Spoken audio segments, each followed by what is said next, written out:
Salut à tous. Aujourd'hui, on enfile notre casquette de détective linguistique pour s'attaquer à un petit mystère bien connu de la langue française, la lettre G. Vous allez voir, cette lettre, elle a une double personnalité, comme si elle avait deux voix bien différentes. Allez, on plonge ensemble dans cette analyse pour percer tous ses secrets. Voilà l'énigme qui nous intéresse. On entend bien que le G dans gâteau sonne dur, alors que dans girafe, il est tout doux. Mais comment c'est possible? Une seule lettre, deux sons? C'est exactement la question à laquelle on va répondre, c'est le cœur de notre enquête du jour. Bon, pour commencer, il faut faire connaissance avec les deux visages du J. C'est vraiment la base pour comprendre toute la logique qui se cache derrière. Alors, voilà nos deux suspects principaux côte à côte. D'un côté, on a le son dur, je, comme dans gâteau. Et de l'autre, le son doux, je, comme dans girafe. C'est clair, non? La même lettre, mais deux ambiances complètement différentes. Allez, on s'attaque à notre premier indice, ce fameux son dur. On peut dire que c'est un peu le son par défaut de la lettre G, mais seulement dans certaines situations. Et voici la première règle d'or. En fait, c'est super simple. Quand un G est suivi par un A ou par un O, eh bien, il prend sa voix la plus forte, le son G. C'est vraiment le point de départ. Et pour que ça rentre bien, écoutons ces exemples. Gâteau, gorille. On entend parfaitement ce son G. Il est puissant, il est net. La règle fonctionne. Ok, maintenant, explorons la deuxième personnalité du G, son côté beaucoup plus doux. C'est là que les choses deviennent un peu plus subtiles. Voilà la deuxième grande règle à connaître. Si notre G se retrouve juste devant un E, un I ou un Y, alors là, automatiquement, sa prononciation s'adoucit et devient J. C'est une transformation systématique. Écoutons bien la différence. Genou, girafe, gymnastique.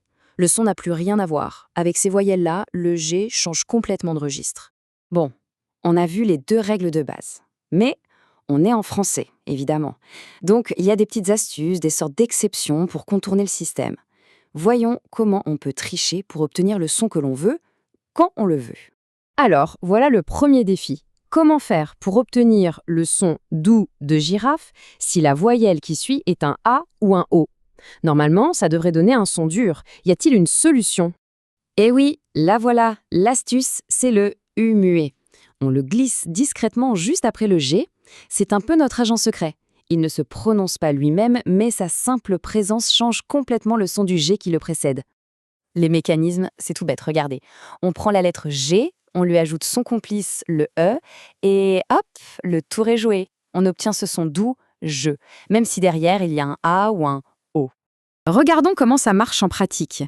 Dans oranged, sans ce E, on devrait dire orangued. Pareil pour pigeon, ça donnerait pigon.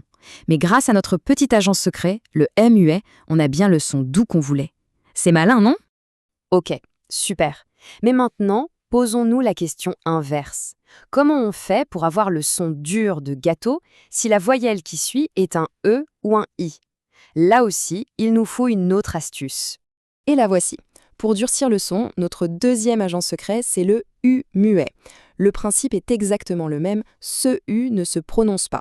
Sa seule et unique mission, c'est de protéger le son dur G pour qu'il ne soit pas adouci par les voyelles E et I.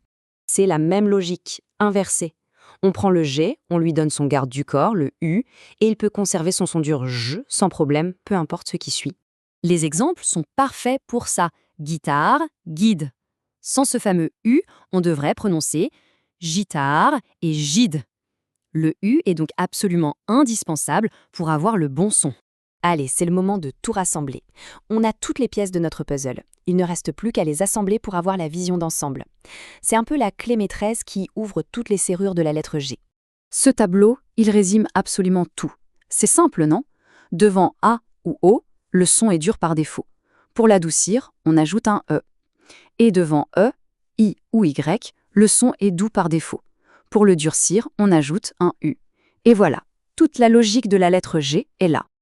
Et voilà, finalement, ce qui pouvait sembler être un vrai casse-tête, quelque chose d'arbitraire, c'est en réalité un système parfaitement cohérent.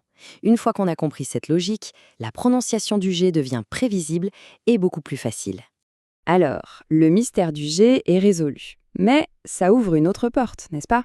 Le G n'est pas la seule lettre à avoir une double vie en français. La question qui se pose maintenant, c'est quelles sont les autres? Voilà une excellente piste pour une prochaine enquête.